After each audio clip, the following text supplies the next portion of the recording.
Hey, we're a beast team. We're gonna do better. I'll shoot better this time. I'll shoot 100%.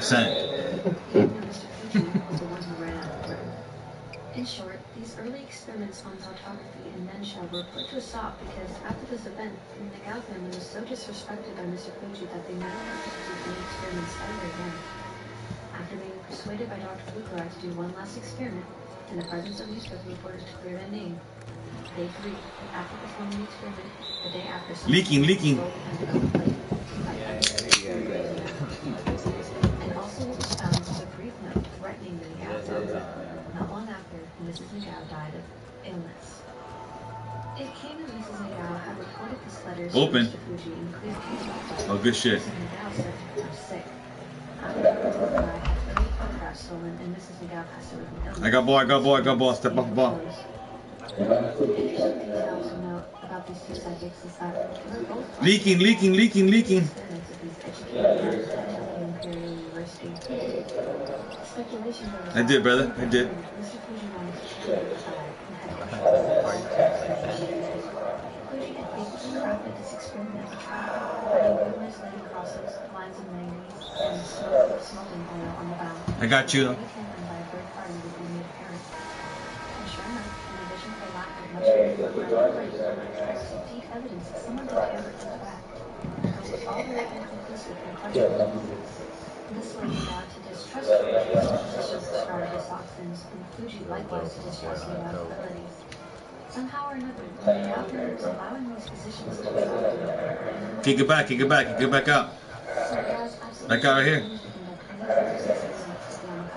Yeah, be careful with that shit. Fuji's published an article on February 15th, publicly denouncing Nagao's photography as little more than sleight of hand. After looking more into this, it came that not only the female, but the Nagao families were both suspicious of these physicians prescribed dostoxin, methamphetamines or ADHD medicine that were given to these patients.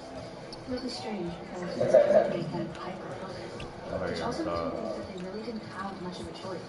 They were drugged by Dr. Fukurai, which brings us to questioning him. Of course, he was a foundation in the research of parapsychology and his early tests of witchcraft. I even think that he truly believed in the phenomena himself. His work that went into photography in 1913, he declares in the despite swarms of academic opinions to the point, I declare clairvoyance is real, and so is photography. Yet, even if this is the case, who's convicted of these westernized, educated professors in university? You got these psychics famous and stories, newspaper bosses said it was just a terrible. We must always consider that Fukurai's work will always be appreciated, but we can't rule him out just yet as not being a part of this whole story of the suppression of ESP. His work changed from this point on. He began to study other psychics, such as Miss Tesiko and Moritake, Miss Sadako Takahashi, whose works did impress Fukurai, but there was no one else to really witness the work, so it just became more documentation. This is what Fukurai's work starts to look more like a seance. Mrs. Sadako had multiple personalities. She had essentially become possessed by one of her split personalities, making his work more theatrical. But still, some interesting results from his later experiments. After Mrs. Nagao's death, she was followed by Miss Tetsuko Moritake, who had demonstrated skill in the experiments by using clairvoyance with letters. Using latent pipes that were soldered, the experiments were completely successful. Moritake successfully performed these experiments on photogenic plates producing similar forms such as the black figure and a few letters. On the last character, Dr. Fukurai noticed some marks looked like it was made by a finger, and he asked the medium what her thoughts were. She said she was visualizing the model given to her when she was younger. It began to fall, so she picked it back up, so it would stay in place. Out here leaking 3. Oh. Money. It also transferred that she had touched the paper to pick it up, and that it manifested in the photography on the Mrs. Sadako Takahashi. She was the daughter-in-law of Shirazo Nagase, and a descendant of Lord Mochimasa. She had been blessed with strong religious beliefs in childhood. She had never forgotten to worship Saint Nichiren, her ancestors evermore. Since the appearance of this psychic force, she became much stronger in her beliefs.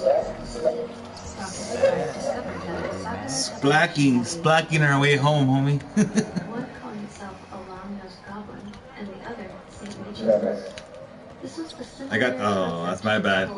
If he made, oh, I got ball, I got ball, I got ball, I got ball. Run it, run it, run it. There we go. You just gotta run.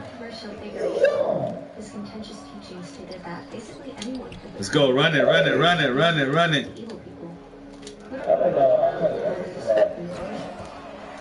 She would receive advice from the school figures during the experiments, and she also described them as her guardian spirit. Fukui noticed that anxiety was a constant variable in his abilities, and in one case, with Takahashi, she was asked to perform an experiment. Oh, that defense. Run it, run it, run it. Alley-oop. Alley-oop, baby. But overall, he still believed in her and pushed her to attempt another We like that. After the session, she began to judge her personality, and the long-nosed goblin took over and began speaking for Sadako. In one of these experiments, someone made a remark to the goblin in a very rude way, and not long after, Mrs. Sadako began to have a very high fever. Dr. Fukurai believed that the goblin was staging a scene in order to make him consent to the condition imposed by himself in the method of experimentation called photography. Fukurai said that his reason was to place the meaning The pain. I got pain. I got the pain. I got the pain area. Therefore, he just wanted to verify that this was accurate with the experiment. He decides to go visit her in her bed with a fever, and he said that he'd never seen such depression before in spite of the fever. As he was watching her, personality changed, and the goblin said, "You are anxious about the fever, are you not?" The goblin made a deal with Dr. Fukurai that instead of performing the experiment in front of men of learning, that on the request of the professor, he would control the fever and lower the temperature in an instant. Dr. Fukurai had never surveyed her sickness, and she had a medical thermometer that rose beyond 42 degrees Celsius, where the mercurial line rose all the way to the top of the glass duct. Therefore, this goblin, whether it was a guardian spirit or a demon or a subconscious projection, had the ability to alter someone's body temperature in under 2 minutes. On May 7, 1911, she experimented with psychic photography for the first time under the guidance of Mr. Miyaji Takahashi. At the time, she was copying the cross. After that, she copied the letter Sa on the second time, the shape of a cloud on a moon on the third time, and the character of Ishin on the fourth time, all of which were successful. Dr. Fukurai would then hypnotize Mrs. Takahashi. They would drug and put these clairvoyant mediums into a trance, basically, and then in these states of consciousness, the psychologist would communicate with this. Come on, we gotta be careful, guys. Wow, that sucks. Believed to be a guardian spirit. One could say that Dr. Fukurai's work became theatrical and similar to the Western idea of possession and demons, but it also seems at this point that Dr. Fukurai had lost all interest in trying to stay within the constraints of how these educated professors viewed reality. He was willing to try anything at this point, be completely open-minded since he had already been torn down by the limits. So he would continue to see where these experiments would lead him without passing judgment or trying to prove it to the university since they really wanted no part. Yes, sir. The guardian spirit gave Dr. Fukurai this message. In tonight's This gets dubbed. Unlike Nichiren, the mystic law, and the Dharma, the two characters of the mystic law have to go through so copy them. Nah. When transcribed, use the two characters of mystic law. Nobody. Repeat each character twice, and copy them twice. First, put out the character of Neo, after copying it, and then put the character of Good defense, boys. That's another test. Dr. Fukurai proceeded to copy it twice. When the guardian spirit withdrew and reverted to her lady's personality, the second half will leave for deep sleep, completely ignorant of Tengu's warnings. So I passed her Tengu's advice to her, and told her that in her experiment that night, she would copy two characters of her mystic law. I got ball, I got ball, I got ball. Mr. Yoshihide Kubo, Mr. Minoru Takahashi, Mr. Miyaji Takahashi, and Dr. Fukurai. Mrs. Kubo took a seat at the shrine on her floor, and Mr. Kubo took a seat to the left of her, holding a dry plate. The distance between them was about 4 feet. The lady went into mental unity as she spoke to herself as follows. Character came out. Law. While speaking to herself like this, she tried her best to focus her mind on each letter. She finally said she was in the picture and felt... Oh, it's ugly, my bad, my bad. About 7 minutes and 25 seconds elapsed from the time she entered her mindfulness to the time she said, I have it. So together with Mr. Takahashi and Mr. Kubo, Dr. Fukurai started developing plates in a separate room. After assigning numbers 1, 2, and 3 in order from the nearest to the 3 drive blades, the results were as follows. Number 1, completely insensitive. On the second, numbered drive blade, as shown in figure 31, 2 characters of neocon, which are straw wearing, appeared in addition to short feather-like objects that appeared in the form of spirals on the entire surface of the drive blade. The third, the plate number 3, was completely insensitive. The experiment on the right proved that Mrs. Takahashi's photocopy was true. Moreover, Dr. Sakurai had been able to ascertain 2 important facts concerning other matters of the psychic. Corner. The first was that a mental transfer can be the central one. In other words, the psychic ability of mental copying is spatial transcendence. This experiment was carried out during the encounter of Mrs. McGrath, but there was some criticism that the experimental method was not rigorous enough, and there was some doubt. Thanks to Mrs. Takahashi's experiments, finally conclusive. The swirl-shaped feather-like thing that appears on the surface of the We've done both. We've done is both. clearly no recollection of Mrs. Takahashi. If so, what is this one? According to what I've researched since then, the image on the right is a mental copy of a guardian spirit, a Tengu. Moreover, according to Tengu himself, a whirlpool is a mental transfer. In short, this experiment, the psychic mesmerized the 2 characters of the mystic ball, and at the same time the guardian goblet mesmerized the feathers on one of its wings. Therefore, psychic copying is not necessarily performed by the psychics on the world, but can be performed by spirits unknown to the man. The psychologist could use photography to communicate with a person's demon or guardian angels. In other words, telepathy of the guardian spirit without the psychic's manipulation of mengraphy. In 1917, Ugai published a paper entitled An Idea is an Organism, February 1917, which he expressed his belief that the phenomenon of photography could not be explained in waves by X-rays or radium emanation.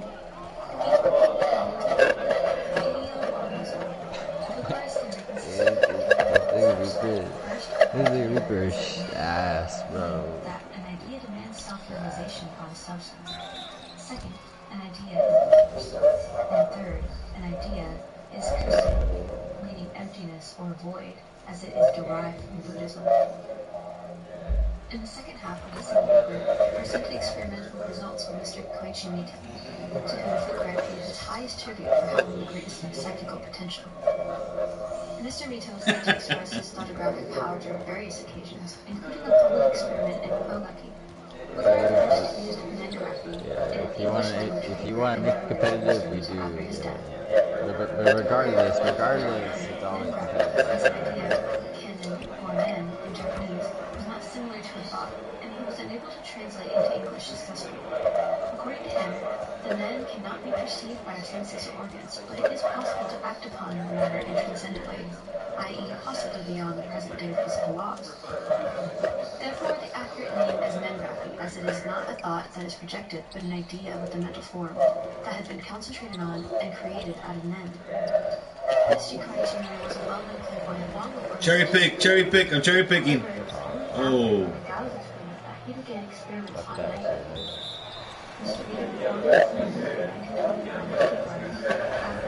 Nah, I'm still good at magic.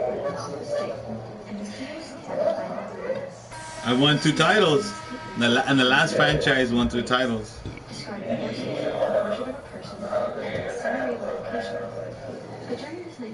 Yeah, got one on Eli too. On Eli, dog. They had incentive not only to make it look less credible, but also to make money off of these subjects. And then I played some food named I think I played Dave for 1 too, but I lost against Dave. I beat down some food named Deep Baller, bro. I probably put up like 90 some points on him, bro. Yeah, bro. So they made a lot of money off of it. It may be described as the start of spirit. Not to say that these aren't real examples of mentia, but that we should be critical of these later Hall of experiments Fame, made as he was a college and there was effort to make all of this look unworthy of scientific attention. Some of these may be true examples as with 3 right here, outside. but in other cases, Outside, begin outside. Outside. You're getting swatted. I'm open on the 3. I'm screaming, outside! I'm open.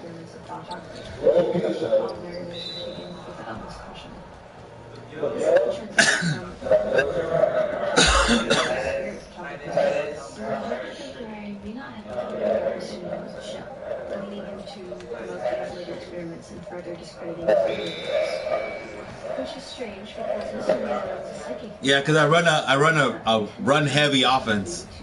Run heavy.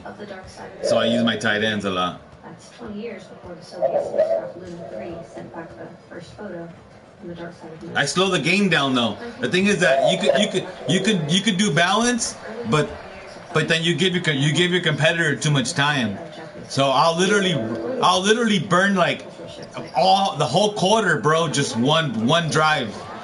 The whole quarter, one drive. Just so that the game gets shorter.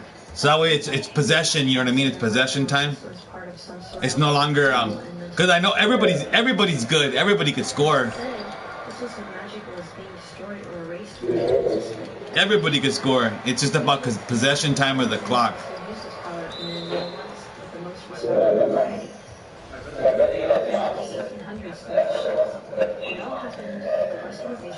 Japanese colleges.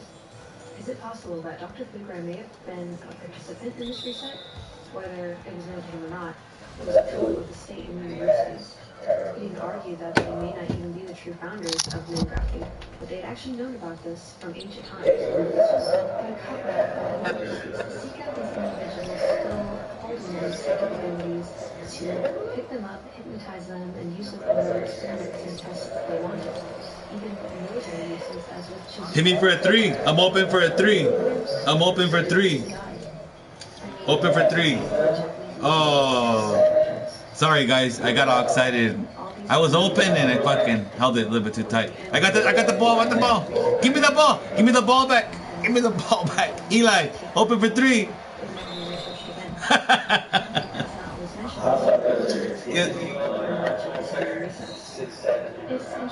Who? Oh, D-Will? Yeah. D-Will is like 6'8". He's 6'8", like 420 pounds. Yeah, that was a big. No, but I mean, I'm jealous, bro. That was big. I took a piss next to him, bro. He almost broke the sink. He was pissing so hard, it's like, oh damn.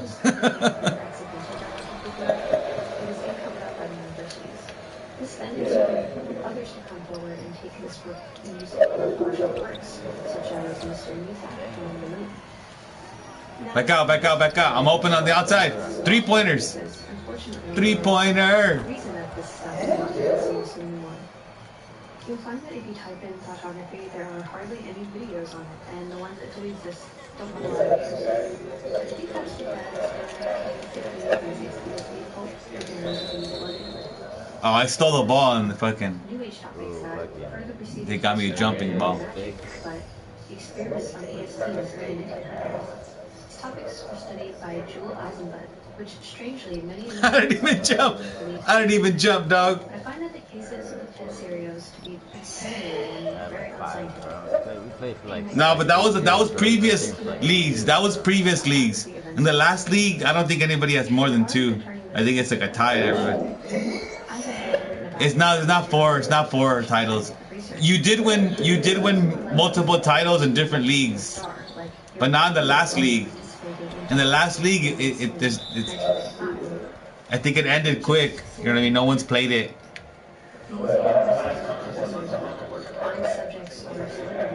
Subject of proving the new age concepts, such as the work of Ted Sirius, 1967. But the Ted Sirius research comes off as foolish, as a reporter describes. Clever guests assembled the evening I was involved to remember to witness a demonstration according to Dr. Eisenbud. Each guest was asked to bring at least 5 rolls of 3,000 speed Polaroid film. Dozens of exposures were made of 2 cameras brought by Dr. Eisenbud. Sirius would hold it, called a gizmo, a black paper tube about 1 inch in diameter and 1.5 inches long, up to the camera lens.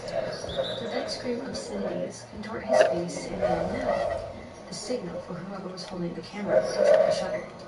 He would become quite drunk and obnoxious. Dr. Eisenbud even chastised so often that the doctor still continued to supply alcohol to Sirius. The frenzy continued. The evening wore on, and still no photographs emerged from the multitude of developed images.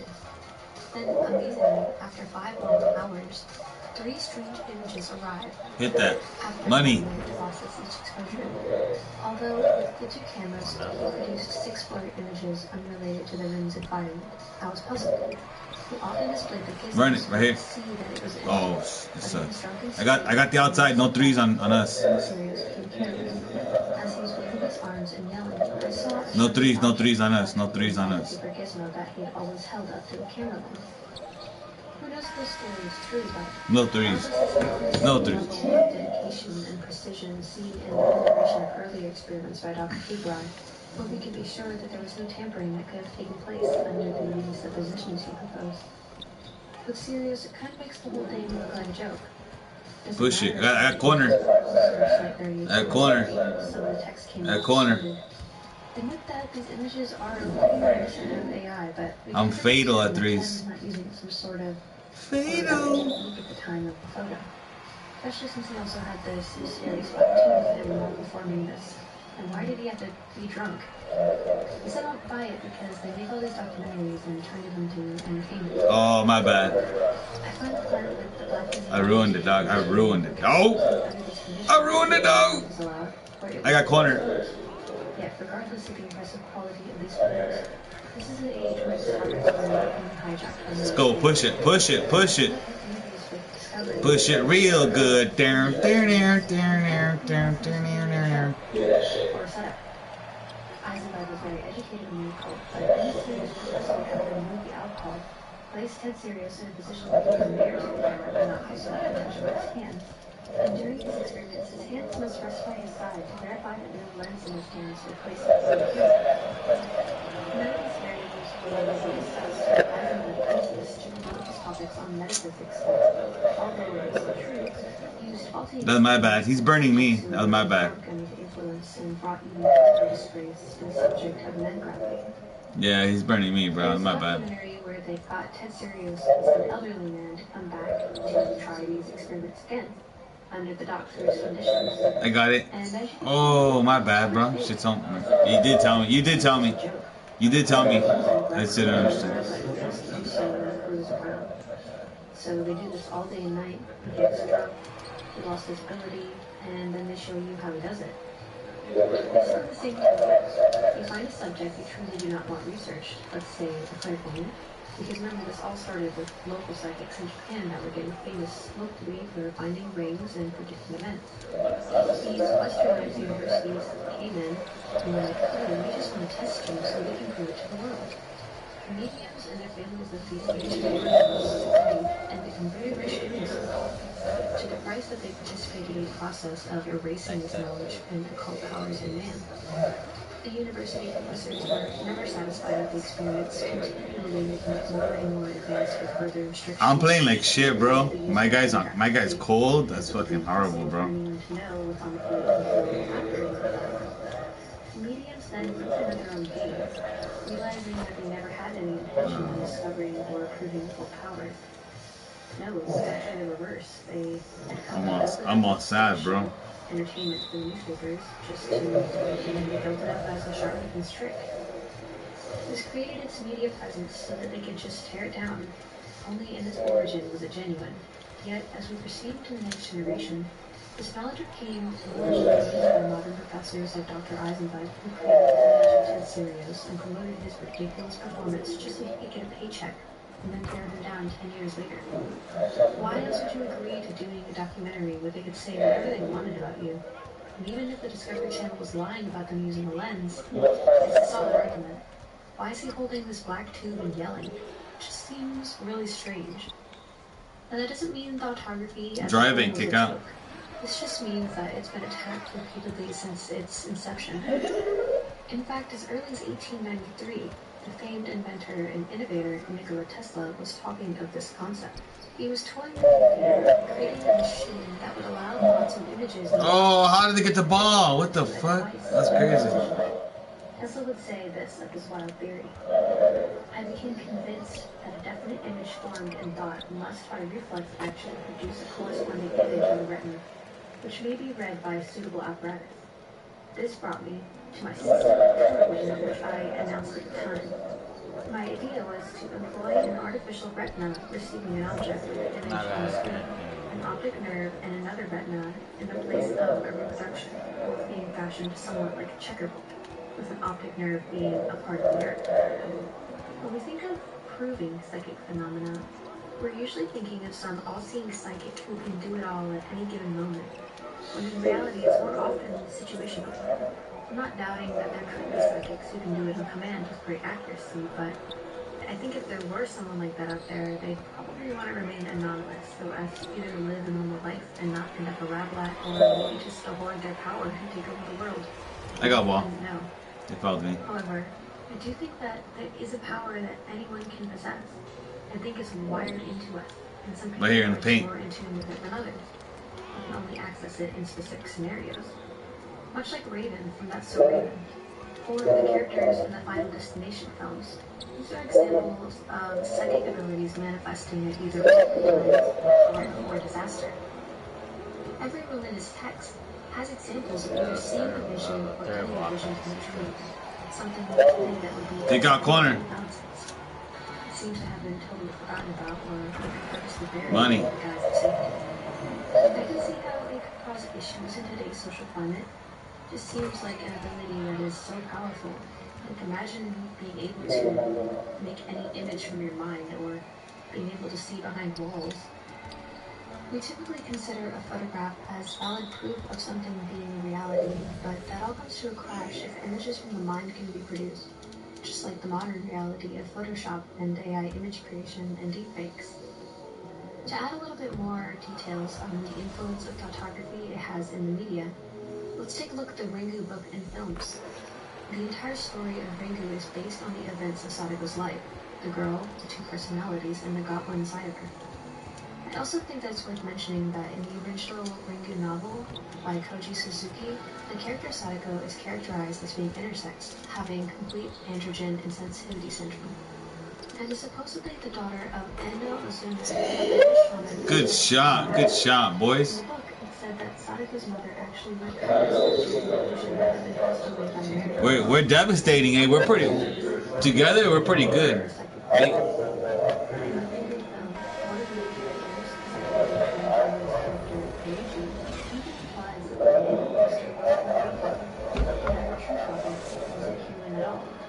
I also find it interesting that this ring is connected to a smallpox in the book. Like it was some psychic virus that was born out of Sadako's hatred for society combined with smallpox. I'm gonna take a piss. I'll be right back. The Saturnian symbolism is also very thick in this tale. We've got the black cube, or the television being the conduit for the spiritual manifestation of death. The ring not only refers to the sliver of light at the top of the well, but the sound of the phone as you see the tape. And in the film, Sadako is said to have lived 7 days in the well, connecting to the "he will die in 7 days" theme throughout the movie. In the book, it's said that she lives in there for 33 years, in the well, dying only a year before the events take place in the novel. Pretty interesting number choices. It's hard to believe that someone could live that long in the well. If she truly was the daughter of an immortal shaman, she could have had otherworldly survival capabilities. Or maybe she switched to the goblin during that time. In the Japanese film, there's this strange thing that Ryuji says to Sadako's father. A rhyme about how if you play in the ocean, the goblins will come and take you away, which is referencing ancient Tengu spirits. I know this all sounds like folklore, and it is in a way, because the events in the book are only based on the life of Sadako. They're not real, as far as we know. But imagine if they were. Don't you think that this would be something they would want to be kept under wraps? Japan has a long, vivid history with the spirit world. Most of these stories live on in books, movies, and anime. I don't think that it's necessarily all fiction. Either way... What's poppin'? Are we still doing the same thing or no? And this whole photography thing reminded me of the season 4 episode titled Crocodile, in which an insurance agent investigates a traffic incident using a device that manifests people's memories. It was called the corroborator, which is described as a brain scanning device that doesn't require physical input. I'll play the boxing game Undisputed if you guys don't want to play that one.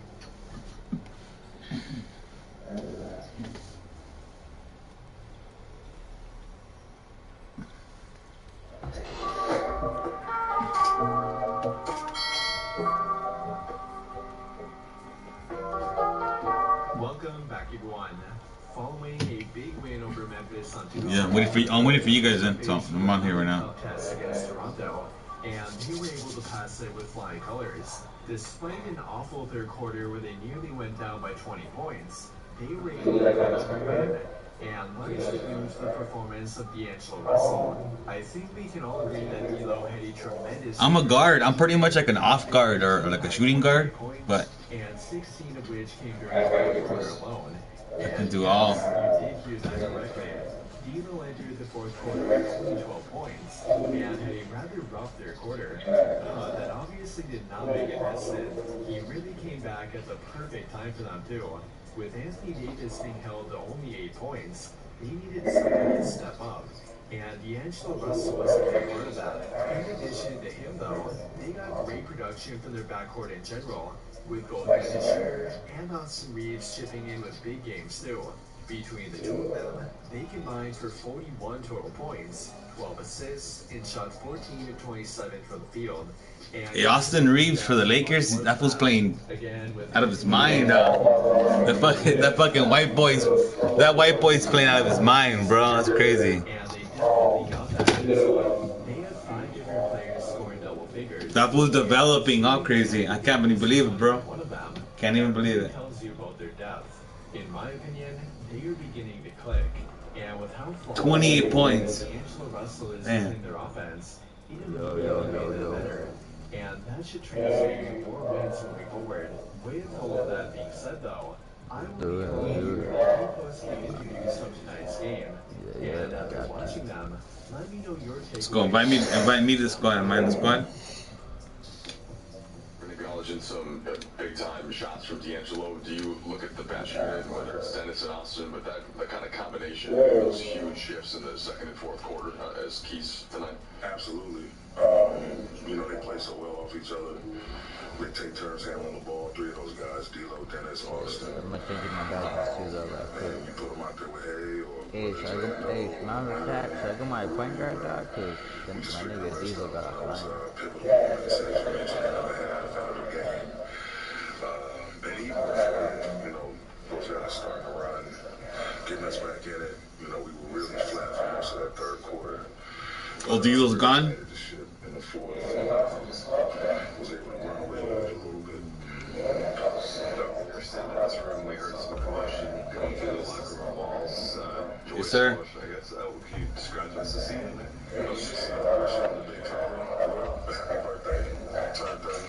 It's streaming, so it's streaming. Yeah, I'm streaming. But yeah, this is a joint celebration. Gutted out a really good win against a really good team, who's also, you know, fighting for playoff security in the East. So, you know, it's a hell of a game tonight. It's a hard team to play against, man. I mentioned it in the presser, in the pregame presser, like, they're able to throw those long, athletic wings, slash, power forwards that, run. Yeah, he's playing great, bro. Make the right play. You know, they present a lot of challenges. How do you think the partnership of Dennis and D'Angelo worked tonight? I thought it was great. You know, I like staggering them, obviously, with one of them out there at a time, and then, you know, when it calls for it, to get them out there together. And I think they're both highly competitive and highly capable. You know, you saw the shooting display that D'Lo put on today, and, you know, that's why he's here.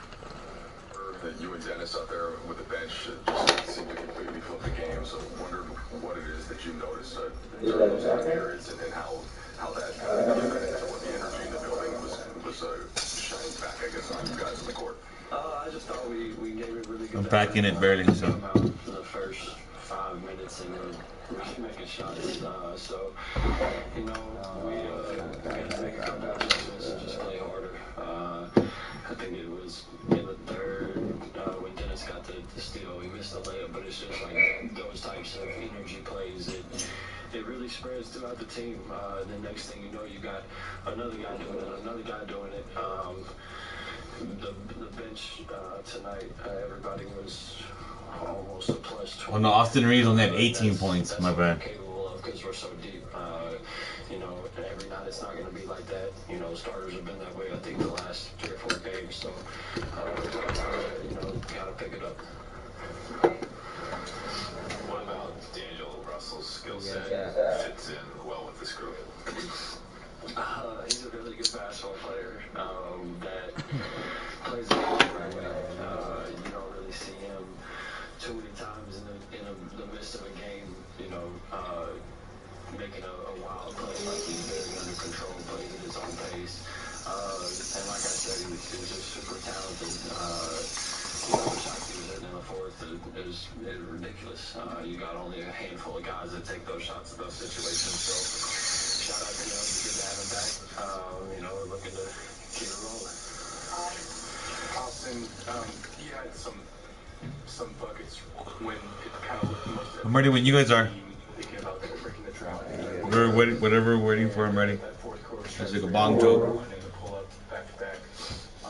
What's sort of your mentality in some of those? Oh, D'Angelo Russell had 28 points. That was beast. D'Lo, right? D'Lo, fuck yeah, I'm excited about that young stud. The future. You know, D'Lo is on my back all the time about, you know, staying aggressive and so shout out to him for, you know, having the confidence in me to make those type of plays. But, you know, on every night basis, it could be anybody.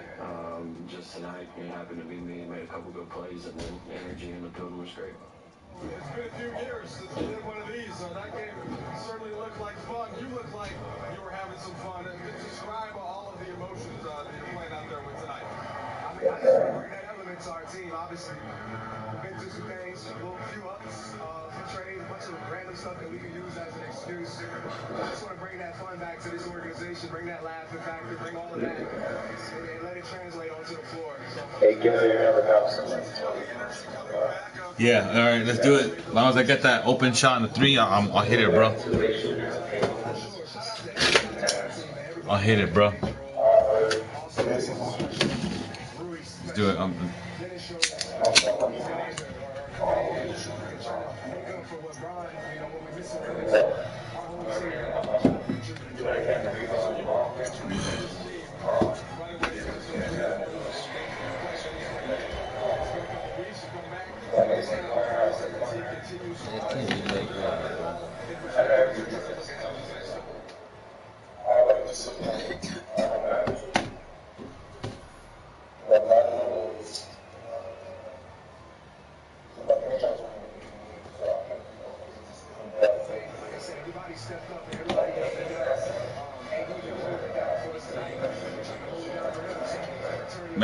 My three-pointer is only 85.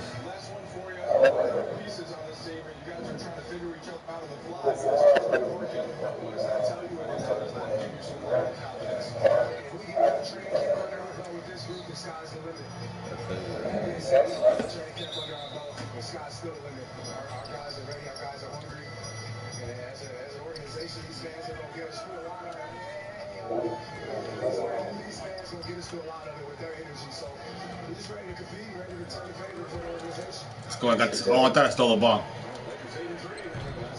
Let's go. Let's go. Right here, corner. Whoa.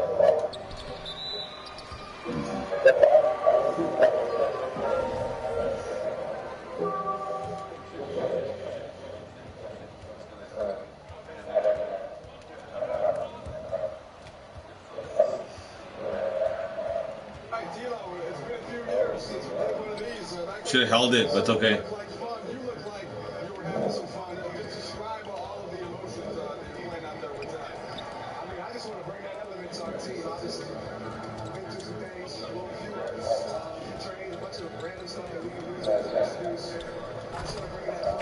Oh, that's fucking offensive interference. That He touched that ball over the rim, top of the rim.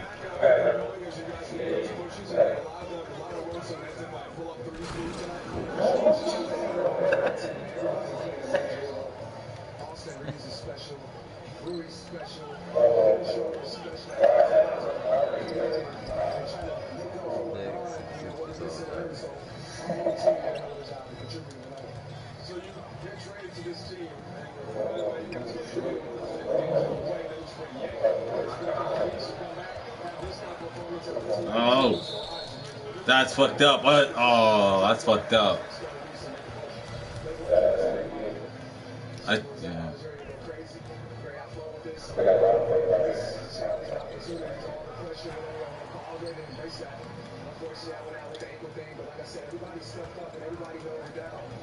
Corner.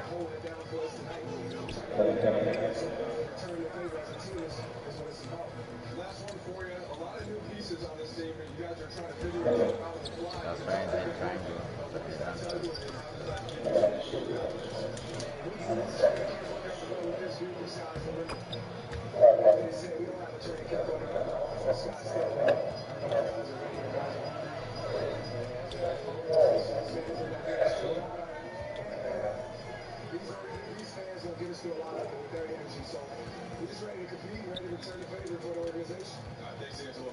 You guys had 15 points in that third quarter, but a huge return in the fourth. What kind of spark? What'd you see out there? I thought we were getting out of transition. Also, we made a few shots. So I think we got into a real rhythm. And the coach just kind of ride that group we had out there. And was able to get boots. The bench, you guys. You guys scored. Ever heard anything like that?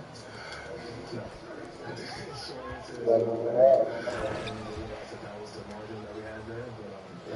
Good shit, guys. Good shit, boys.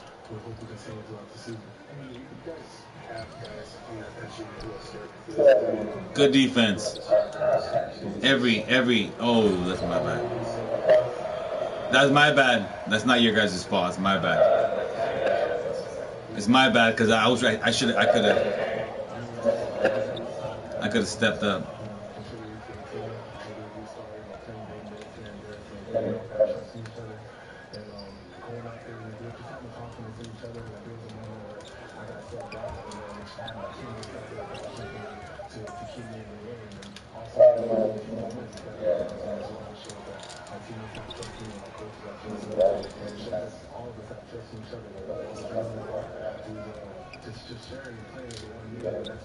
Oh shit, my bad.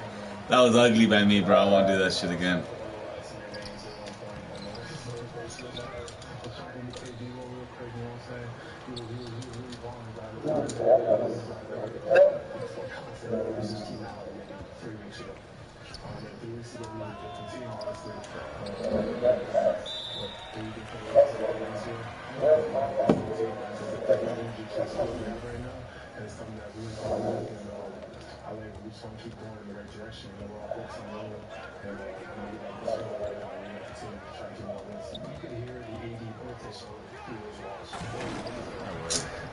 That's some bullshit.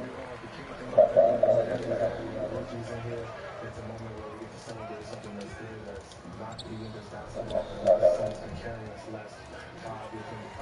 don't want to give us a sleek ass looking point guard, bro. You got me, bro.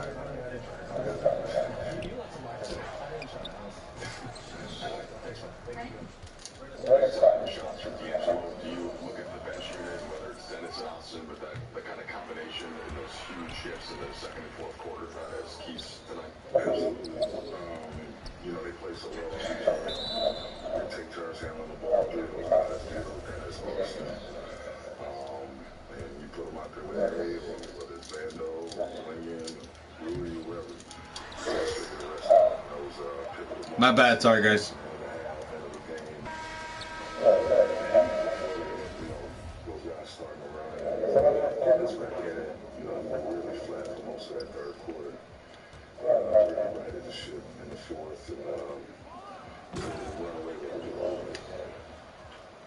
We were sitting in this room, we heard some commotion coming through the locker room walls, joyous commotion, I guess.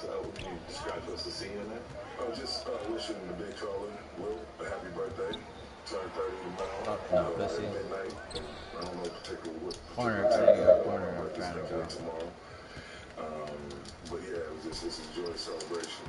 Got it out a really good win against a good team. It was also, you know, fighting for playoff security, So, you know, it's a hard team to play against, man. I mentioned it in the presser, in the pregame presser, like they able to call those long, athletic wings / power forwards that can all run, jump. On defense, we're pretty sick. We're pretty fucking strong. We just gotta get our offense on the roll. Yeah, because our defense is sick.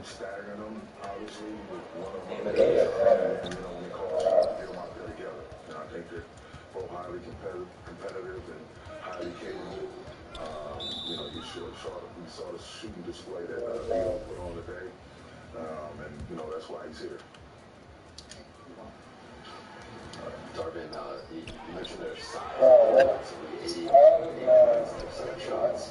What would you do about the way they defended him and kind of his aggression level? And what does it also say that you guys are able to get this win despite even kind of carrying the offense? You guys still have to get 22. That was luck. Whenever we went to set a screen, a post up, and they were bringing a guy, the bottom weak side guy, they were bringing you know, sometimes it was another big, sometimes it was, I just remember Siakam, Scotty, Corner. Those guys basically taking turns pre-rotating behind the play. So really trying to front them on the post, not letting them touch it at all. But, you know, to his credit, you know, he tries to play the right way, and he doesn't get frustrated, you know, that he's not getting touches, even though the defense. Oh, that was luck. He's just encouraging his teammates, you know, to be aggressive and go make plays and try to, you know, play on the backside of the offense. And whenever we did that, you know, we had a lot of success and got good looks. But, you know, he accepted what the defense was taking away, and we found guys. Three's right here. Open, right here. Oh. I think it's a huge step in the right direction. And, you know, I got back.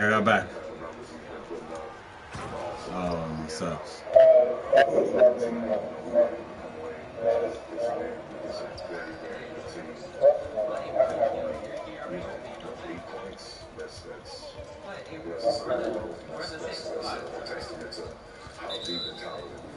I'm trying to pass, but they're following me. I'm trying to pass every time I see somebody open, but they're swinging. What it is that you noticed during those time periods and how that kind of fed into what the energy in the building was shining back, I guess, on you guys in the court. I just thought we gave a really good effort. That fucking fair pass is fucking, bro.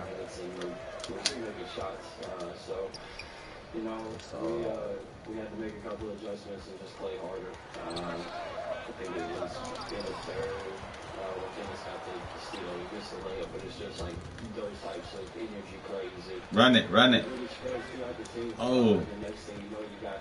I got back. Another guy doing it.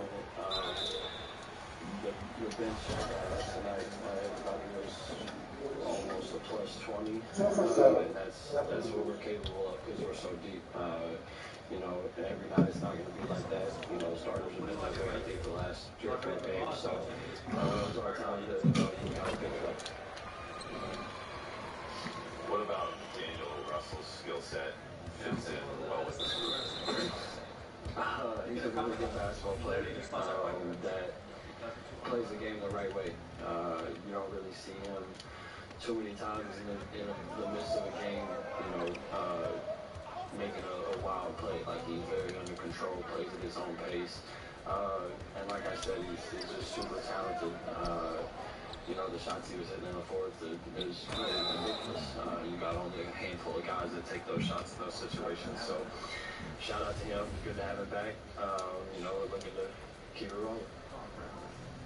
Austin, you had some buckets when it kind of looked most adverse for the team, thinking about breaking the drought in the third quarter. Get those, Isaiah. And, that fourth quarter stretch where you had the and one and the pull-up after that.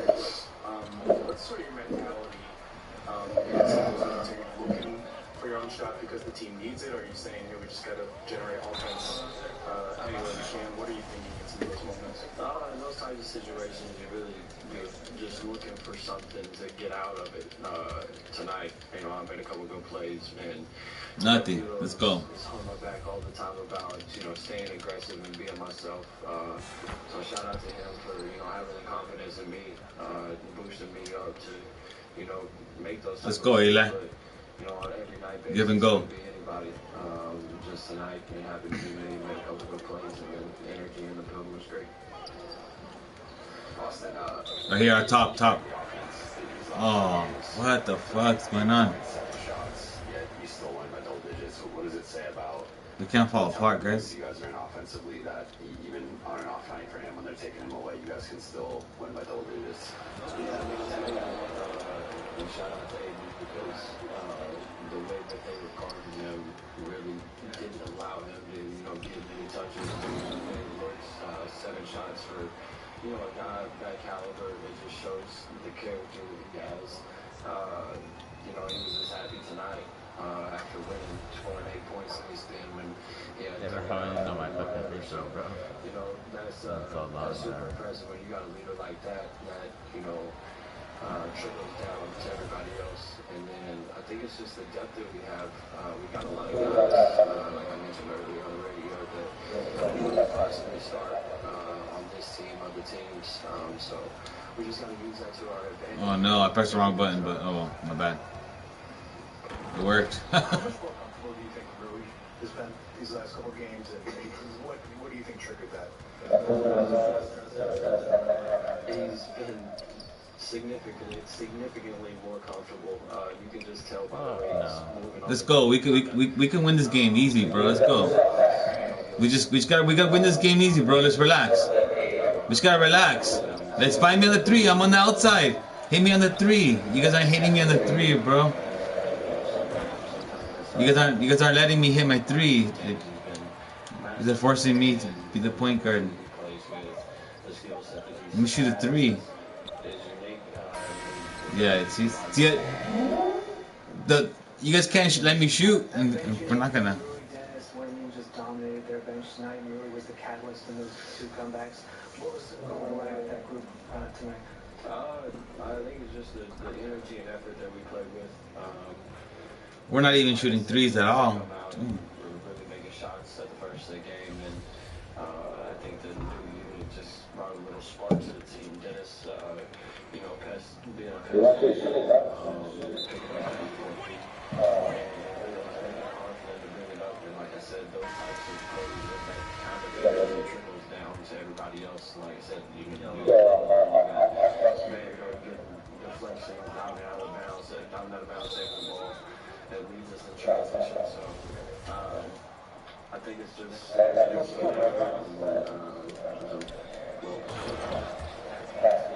Good shit. You see that pass? You see that pass, Isaiah? That was a nice pass, huh? I saw you open. I was like, I knew you were gonna run up. You know what I mean? I knew you were gonna run up, bro.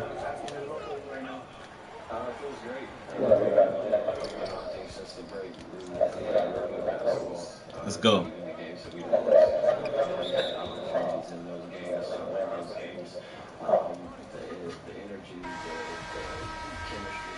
I was gonna hit a 3, but all right, let's do it. We're not satisfied. We're gonna keep trying to take another step and take it game by game. But as of right now, oh, what the fuck? That was me.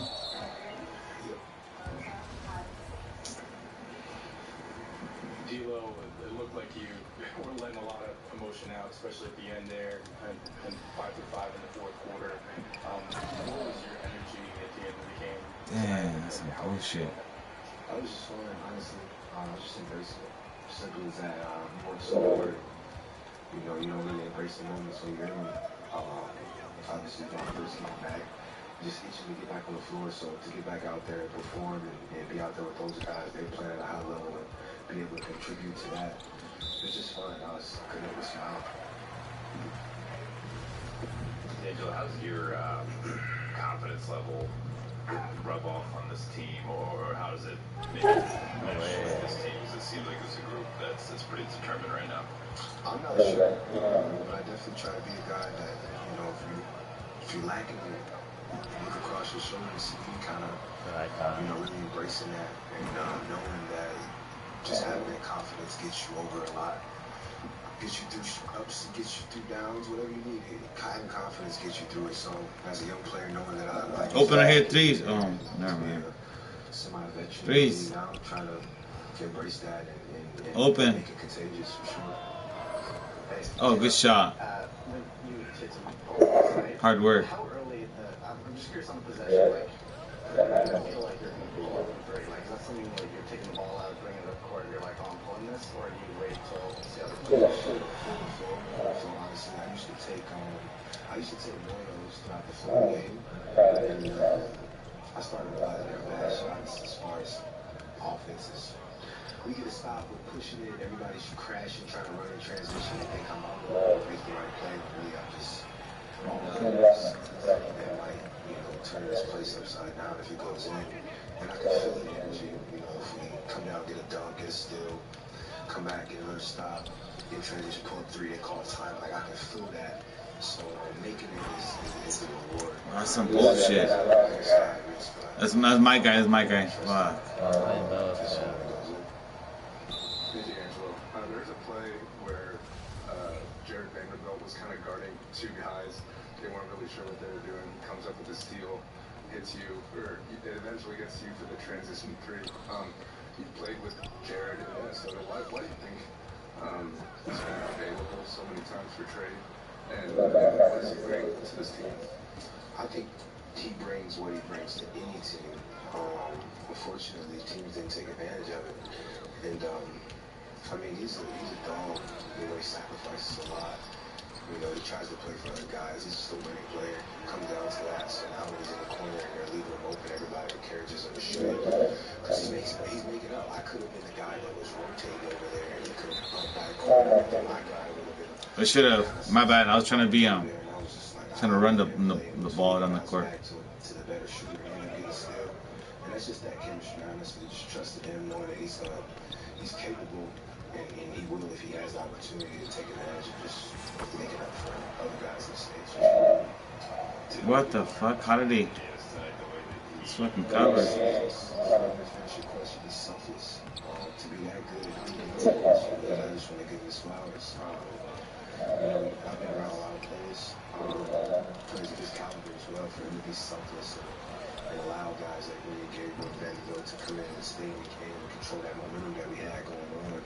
Was huge, and it's contagious for the rest of our group to want to play for one another. Starts with your best players, so for him to do that, kudos. Kind of a question, but I had to get into it for sure. Yep. Mike, you got any question? Well, he's trying to get you on the court. I'm trying not to bust down.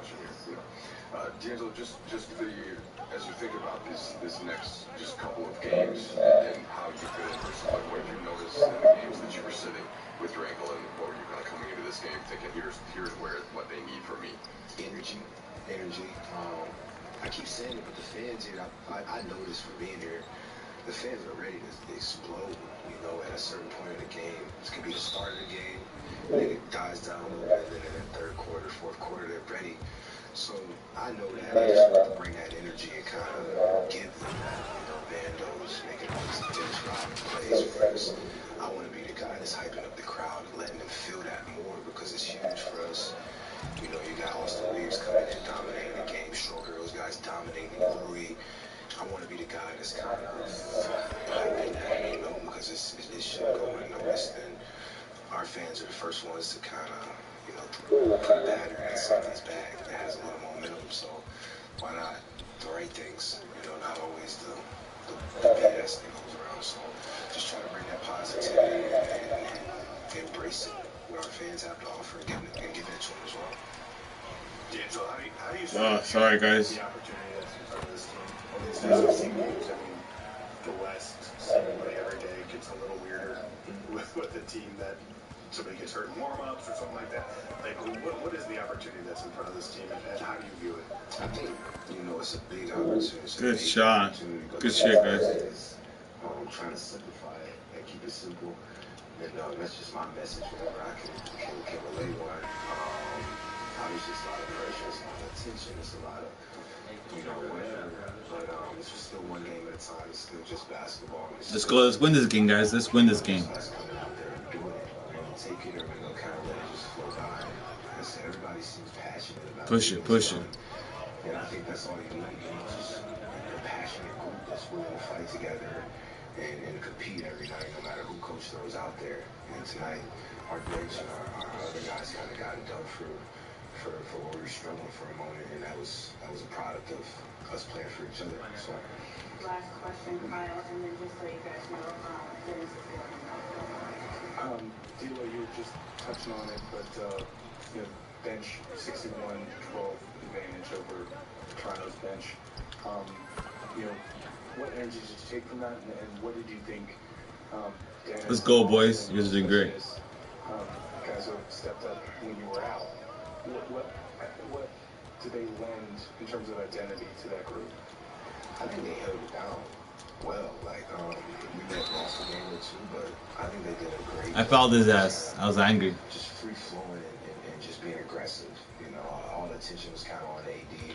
So for guys to still step up and find their windows of opportunity to take advantage of this big for our team.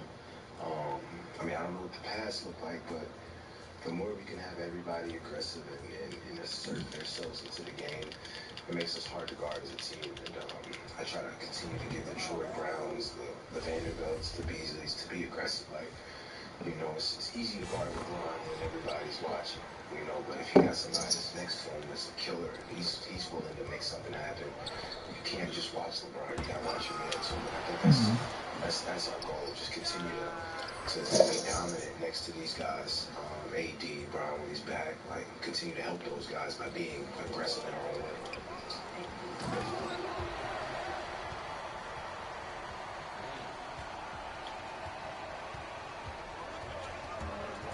Hello, Lakers Nation. Welcome in. Trevor Lane here from LakersNation.com. Your home for everything Lakers. Lots to talk about tonight. If you're joining me live over on AMP, thank you guys. Going to be opening up the call-in line in just a moment. If you're watching the YouTube version of this, make sure you are subscribing there. Turn on those notifications as well. Very important.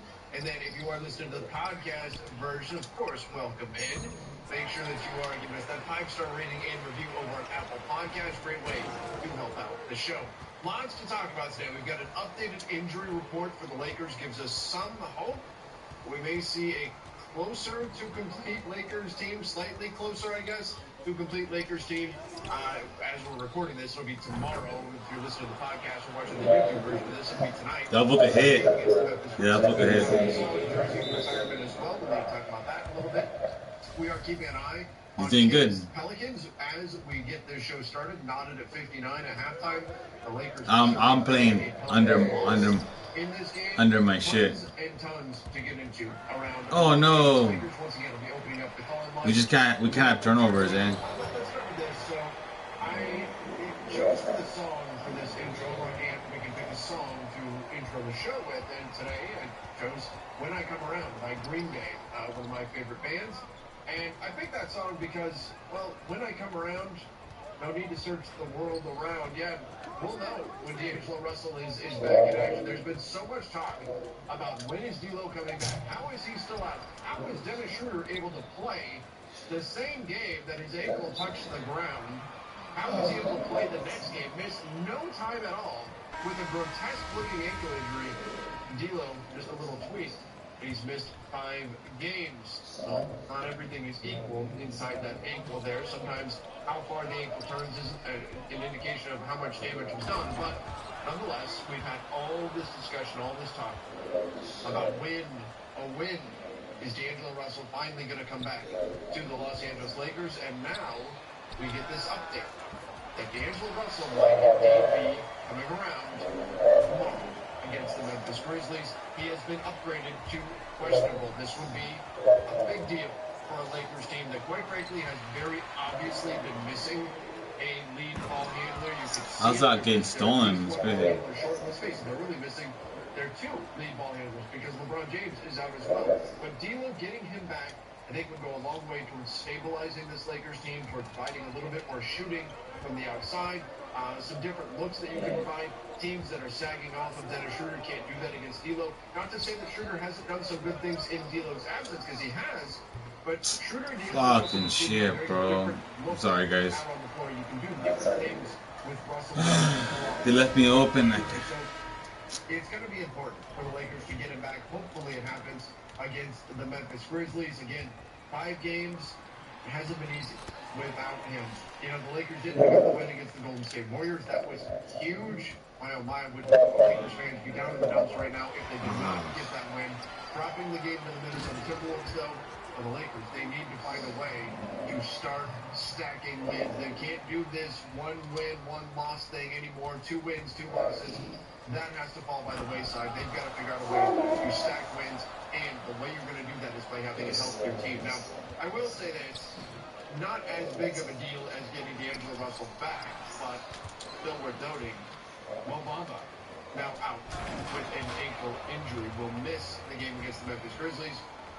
Assuming Steven Adams is out, you should be able to withstand this. No Brandon Clark as well for the Grizzlies. Terrible stuff for him. Achilles injury. His season is over.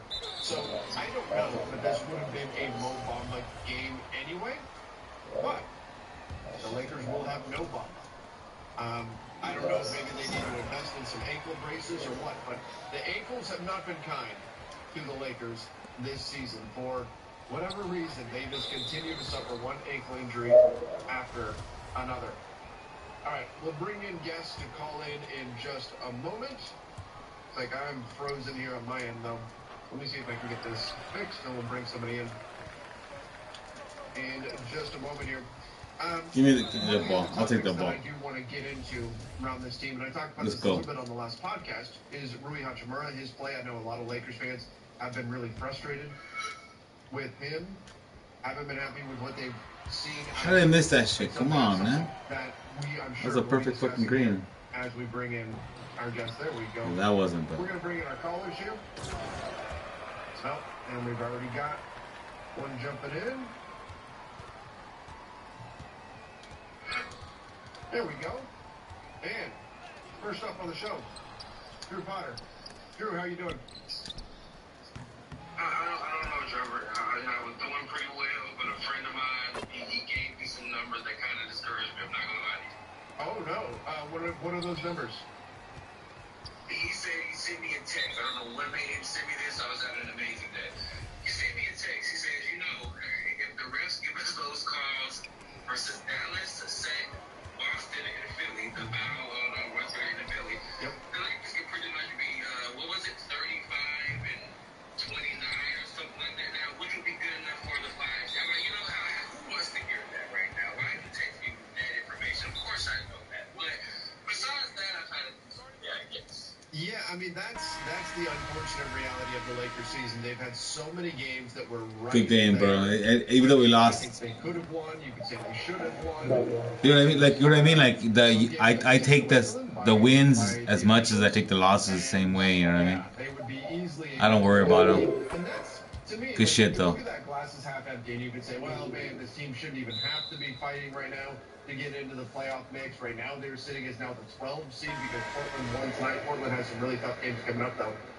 But glass is half full. I think the quality of this team isn't reflected by their standing. Like, this is I think that says that this is a better team than being the 12 seed right now would indicate, and gives me some optimism that, hey, if they do get into the playoff mix, they can really give some teams some problems because they were right there against some pretty high-quality squads over the course of the season. So I guess depending on how you want to look at it, right? Maybe I'm just trying to make myself feel a little better there. But good game, bro. I do think this team is better than what their record. We'll play tomorrow. I'll probably play tomorrow.